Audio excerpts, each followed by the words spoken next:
Fidèles amis de l'émission Au cœur du mystère, bonsoir.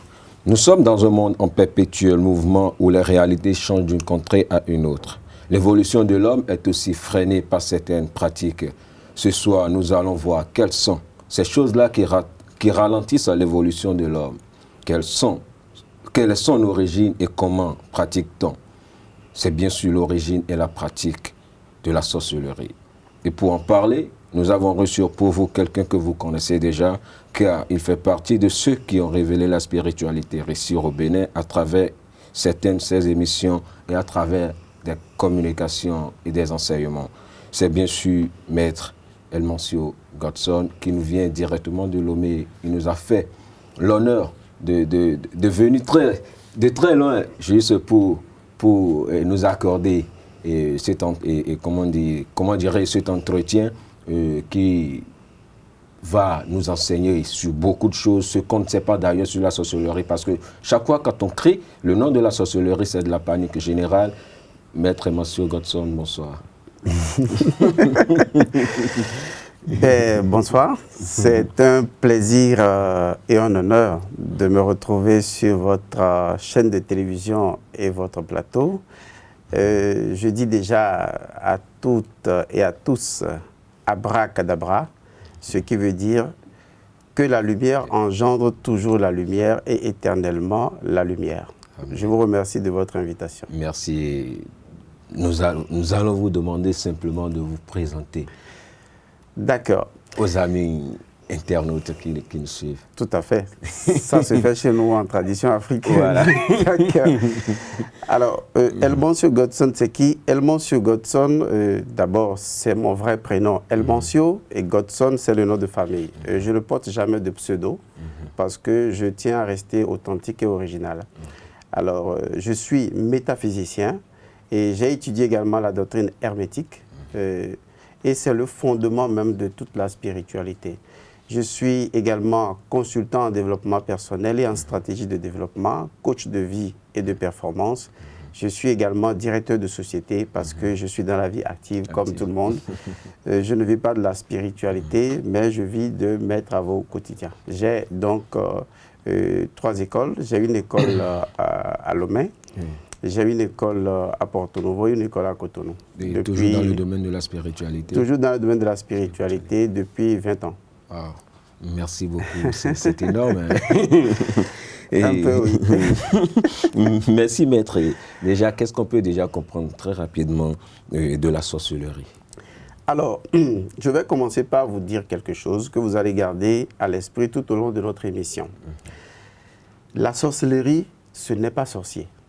Il faut que les gens comprennent ça. La sorcellerie, ce n'est pas sorcier. La plupart des personnes qui veulent vous enseigner la spiritualité, soit ce sont des pseudomètres, soit ce sont des personnes qui n'ont réellement aucune connaissance de ce dont elles veulent parler, ou bien des personnes bien informées mais mal intentionnées dans le sens de la manipulation de l'information. J'appelle ces personnes-là des mystificateurs. Aujourd'hui, vous allez voir que ce que les Occidentaux ont apporté d'essentiel à notre humanité, c'est de mettre la science à la disposition de tout le monde. Et ce n'est qu'en Afrique que les gens cherchent à mystifier les choses. Alors qu'en fait, la connaissance ne peut pas être mystifiée. La connaissance ne mystifie pas. La connaissance, comme le dit la Bible, mon peuple meurt faute de connaissance. Oui. La connaissance est la lumière. Et quand la connaissance vient quelque part, elle doit pouvoir aider les personnes à transcender leurs limitations et à aller plus loin. Si une connaissance ne le fait pas, c'est purement et simplement de la mystification. Alors, l'origine de la sorcellerie, comme toutes les sciences d'ailleurs, retourne vers l'Égypte. Parce que l'Égypte est 3 fois mère. Mère de la connaissance, mère des civilisations et mère des sciences. Wow. Et donc, lorsque vous allez dans l'égyptologie, vous retrouvez déjà premièrement, la connaissance de la sorcellerie qui appartient à celle qu'on appelle Isis. Donc, vous savez bien, pour ceux qui connaissent la mythologie égyptienne, tout le mystère de la connaissance égyptienne tourne autour de Osiris. Oui. Donc Osiris, c'est le dieu qui est marié à Isis. Oui. Osiris qui, à un moment donné, trompé par Seth, qui l'a enfermé dans un sarcophage et naturellement l'a jeté quelque part. Après, l'a récupéré, l'a découpé en 14 morceaux. Il a fallu donc la connaissance de Isis. Isis représente ce que j'appelle deux choses, la connaissance magique et la puissance magique. Vous verrez d'ailleurs qu'elle est appelée la reine de la magie, puisque le nom Isis veut dire celle qui fait de grandes merveilles. L'Égypte n'existe que par rapport à la magie de Isis.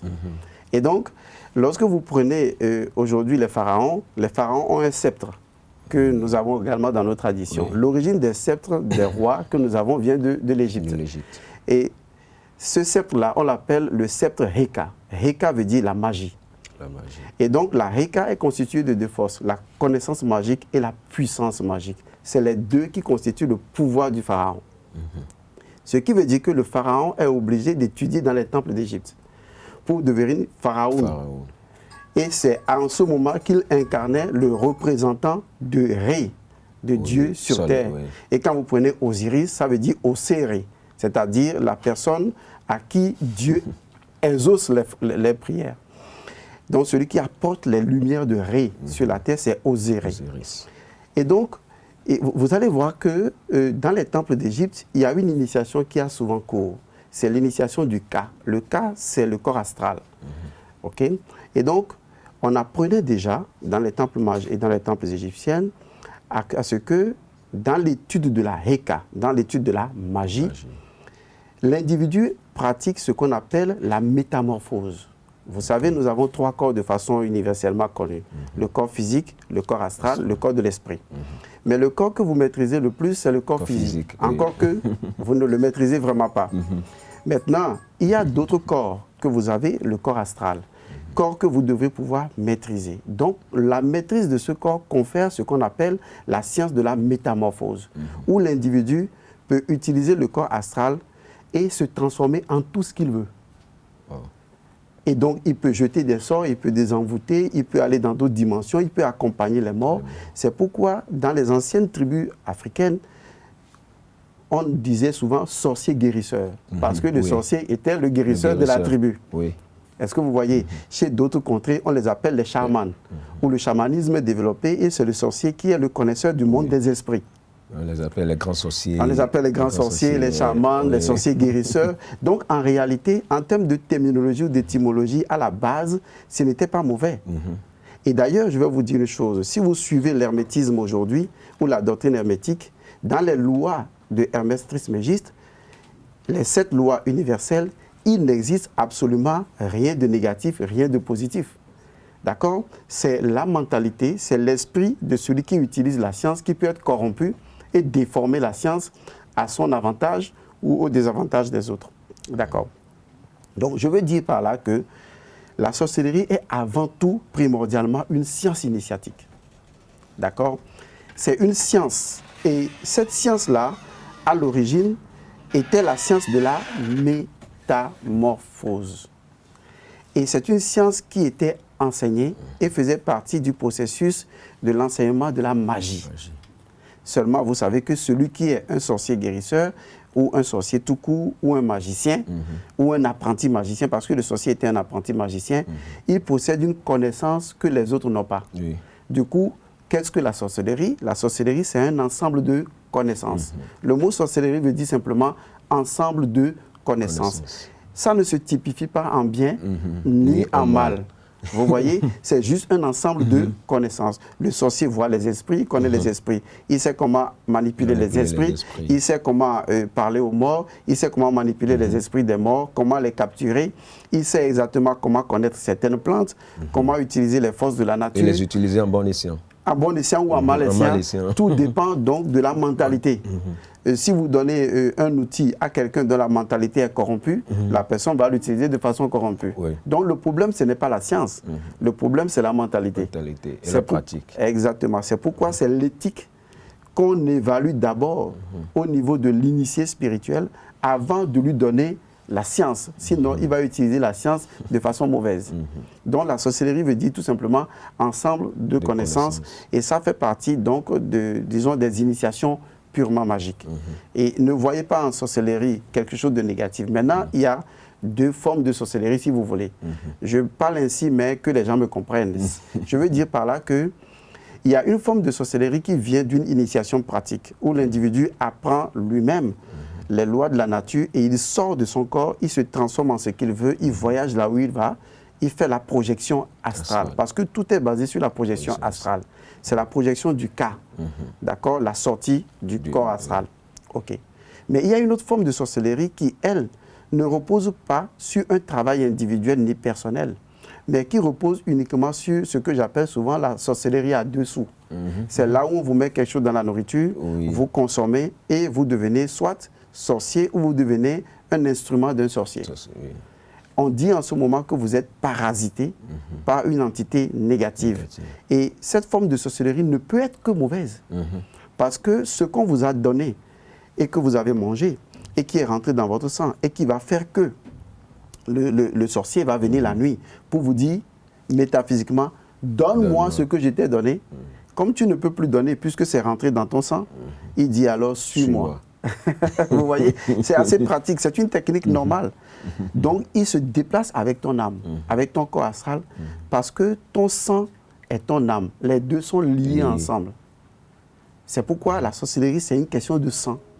C'est une codification du sang pour obliger ton âme à exécuter certaines fonctions qui sont préprogrammées dans le parasite, instrument qu'on récupère dans le monde du bas astral, qu'on te permet de consommer, qui fait de toi d'office un mauvais sorcier.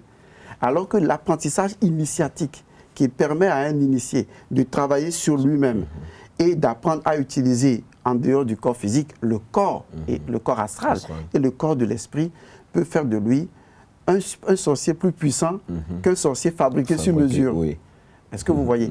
Mais retenez que toutes les lois universelles que nous utilisons pour faire du bien, d'autres utilisent les mêmes lois pour faire du mal. Ce ne sont pas les lois, c'est la mentalité de l'individu. Voilà. Merci beaucoup, maître. Et maintenant, est-ce qu'on peut déjà connaître comment est-ce que, comment est-ce que les gens pratiquent la sorcellerie? Alors, lorsque vous posez la question, il faut bien distinguer. Est-ce que vous parlez de ce que j'appelle la sorcellerie dans son sens mauvais ou bien la sorcellerie dans son sens bon? Voilà. Ensuite, ça parce qu'il y a beaucoup de personnes qui estiment qu'on ne peut pas parler de bonne sorcellerie. Je les comprends. Je ne leur en veux pas. C'est la mentalité d'ici. C'est la mentalité d'ici. Vous avez tout compris. Parce que tout est fonction de la mentalité d'un pays. Vous voyez, il y a un mot que vous allez utiliser en Europe qui sera compris d'une autre manière, mais compte tenu de l'expérience d'un pays, vous l'utiliserez dans un pays, ce sera mal compris. Et donc moi, en tant que métaphysicien et maître de la doctrine hermétique, je ne regarde pas les appréhensions des gens. Je me focalise sur les lois. Il y a une loi hermétique qui dit qu'il n'y a rien dans cet univers qui ne possède son opposé. Et que chaque chose possède en elle-même son contraire. Tout comme vous possédez en vous la femme, je possède en moi la femme, la femme possède en elle l'homme. Tout ce que vous allez prendre possède en la chose son contraire. C'est ce qui fait l'équilibre de la chose. Le plus et le moins. Exactement. Vous ne pouvez pas couper une pile en deux et espérer que la pile fonctionne avec la bonne positive. Jamais. Ça n'existe pas. Donc vous êtes obligé, si vous voulez raisonner à partir des lois métaphysiques, vous êtes obligé de comprendre qu'il y a une forme de pratique de la science sorcière qui nuit. Mais de la même manière, il y a une autre forme de pratique qui peut aider. Parce que le problème, ce n'est pas la science, puisque la science repose sur une loi ou sur des lois. Donc, c'est l'individu qui est mauvais, qui fait les choses de façon mauvaise. Donc, pour pratiquer la sorcellerie dans son sens, ensemble de connaissances dans son sens purement spirituel, il faut qu'on vous apprenne à pratiquer ce qu'on appelle la projection astrale. Tout le monde voyage déjà dans le monde astral. Tout le monde, sans aucune exception. Si quelqu'un vous dit que vous ne voyagez pas dans le monde astral, la personne vous a menti. Seulement, il y a le voyage astral conscient ou il y a le voyage astral non conscient ou inconscient. Et donc, dans l'étude de la métaphysique, on est arrivé à se poser la question de savoir, mais à quel moment les gens voyagent alors dans l'astral? Et on s'est rendu compte que pour expliquer une chose, il faut prendre sa correspondance. Et nous sommes arrivés vers le sommeil. Qu'est-ce que le sommeil? Donc l'étude du sommeil nous a permis de comprendre que, en réalité, pendant le sommeil, les hommes ne sont plus sur Terre. Ils sont dans une autre dimension. Exactement. D'accord? Et donc, comment arrive le sommeil? Le sommeil est provoqué simplement par le fait que l'individu, son corps éthérique, son corps de vitalité, son corps pranique, a besoin non seulement de prendre de l'énergie dans le monde environnant, on dit prendre l'énergie de façon horizontale, mais a besoin également de prendre l'énergie de façon verticale. Et donc, à un moment donné, quand le corps éthérique est épuisé, vous tombez dans le sommeil, et comme c'est le corps éthérique qui est le gardien des autres corps, le corps éthérique va libérer les autres corps. Donc, quand vous prenez quelqu'un qui est en plein sommeil, il y a ce qu'on appelle la séparation des corps. Le corps physique est couché, mais à 1 mètre au-dessus du corps physique, le corps astral flotte. Et un peu plus haut, le corps mental flotte. C'est ce que nous appelons en hermétisme la séparation des corps. Si les corps ne se séparaient pas, vous n'auriez pas de bon sommeil. Parce que chaque corps doit retourner dans sa dimension pour récupérer de l'énergie de sa dimension. Pour pouvoir recharger le corps physique. Exactement. Le mensonge qui a été souvent, c'est que les gens croient que le monde astral est ailleurs. Non, le monde astral, le monde physique et le monde spirituel sont interpénétrés ici et maintenant. C'est pourquoi nos ancêtres disaient que les morts ne sont pas morts, ils sont parmi nous. Parce que ce qui sépare le monde physique du monde invisible, ou astral, ou même spirituel, c'est juste un degré de vibration. Vous voyez, les vibrations du physique sont lourdes, les vibrations de l'astral sont subtiles. Et donc, quand l'individu dort, son corps astral se sépare de son corps physique et son corps astral va dans le monde astral pour être régénéré. Donc, le sorcier qui voit que vous dormez et que vous êtes inconscient, lui va pénétrer votre rêve. C'est là que vous allez faire, il fabrique des rêves. C'est là où vous faites des rêves, un serpent vous pourchasse, vous tombez dans un trou, des cauchemars. Parce que le cauchemar est une fabrication astrale que le sorcier met en exergue de par sa maîtrise du monde du bas astral pour pouvoir conditionner votre esprit. Or, comme c'est le corps astral qui domine le corps physique, selon la loi qui dit, c'est le corps supérieur qui commande au corps inférieur, dès que lui, il introduit son parasite cauchemardesque dans votre univers astral, quand vous vous réveillez, vous avez peur. Votre peur vient de déclencher la suite du processus. Vous êtes pris dans son piège. Et donc, la morsure du serpent commence à apparaître dans le corps physique où le rêve se répète. Donc, il continuera son action encore et encore. Vous allez vous voir en train de manger dans les rêves, en train de boire quelque chose, et vous voyez que c'est du sang, vous êtes amené dans une forêt. Ce sont des fabrications que le sorcier prend du temps à créer dans le monde astral pour vous piéger. Et vous troubler. Et dès qu'il vous piège et qu'il vous a troublé, le corps physique, qui n'est qu'un seul répondant, un simple répondant, répond systématiquement. Et lui, il n'a pas de force. Il n'a de force que de la force du monde astral et de votre énergie astrale. Et donc, le sorcier va faire quoi? Quand il maîtrise maintenant un peu votre corps astral, il va commencer à vous dévitaliser. C'est là on dit, il mange l'âme. En fait, on ne mange pas l'âme, mais il mange l'énergie de vitalité qui devait permettre à votre corps de subsister. Et ils prennent ça pour se recharger. Exactement. Ils se nourrissent de cette énergie-là. Ils transforment cette énergie en ce qu'ils veulent. D'accord, pour son bon plaisir. Pendant que vous consommez des médicaments, des herbes et tout, mais toute énergie que vous mettez, lui, il absorbe. Parce qu'il a déjà créé le tuyau qui conduit votre énergie ailleurs. Donc, c'est juste la science de la maîtrise d'une dimension que nous appelons la 4e dimension. Donc, le sorcier maîtrise la 4e dimension, ce que l'homme ordinaire ne maîtrise pas. Donc, vous ne pouvez pas être un animal humain. Excusez-moi le terme, ce n'est pas moi qui le dis, ce sont les sorciers qui le disent. Parce que les sorciers considèrent toute personne qui n'est pas en mesure de voyager en dehors de son corps comme étant un animal dans son corps. Il est piégé dans son corps. Il n'est que le corps. Il n'a pas conscience qu'il est autre chose que le corps. Est-ce que vous voyez? Quand moi j'ai appris à mes étudiants à voyager en dehors de leur corps, les membres de leur famille sont venus leur rendre visite pour dire « Ah, on dirait que tu fais la même chose que nous. » Parce que quand vous voyagez, ça se voit. Donc la seule façon ou l'une des façons meilleures de transcender la sorcellerie, c'est d'arrêter de fuir la sorcellerie. Parce que la sorcellerie utilise des lois de la nature pour exécuter ses méfaits, mais utilise les lois de la nature de façon mauvaise. Et vous, vous devez utiliser les lois de la nature de façon positive, mais vous devez le dépasser.